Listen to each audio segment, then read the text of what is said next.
સ્થાનિક સ્વરાજ્યની ચૂંટણીને 2 દિવસ બાકી રહ્યા છે.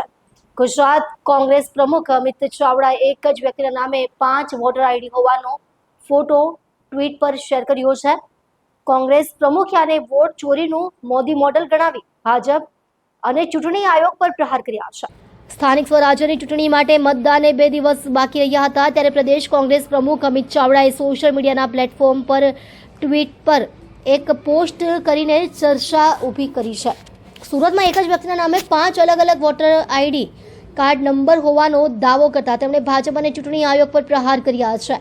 ચાવડાએ શેર કરેલા ફોટોમાં સુરત મહાનગરપાલિકાના વોર્ડ નંબર 22 ભટ્ટાર, વેસુ અને ડુમસની મતદાર યાદી દર્શાવવામાં આવી છે, જેમાં એક જ નામ અને ફોટા સાથે 5 જુદા જુદા વોટર આઈડી નંબર હોવાનો ઉલ્લેખ છે. તેમણે આને વોટ ચોરીનું મોદી મોડેલ ગણાવી આક્ષેપ કર્યો કે સર પ્રક્રિયા પછી પણ મતદાર યાદીમાં ડુપ્લિકેટ નોંધણીની સમસ્યા યથાવત છે.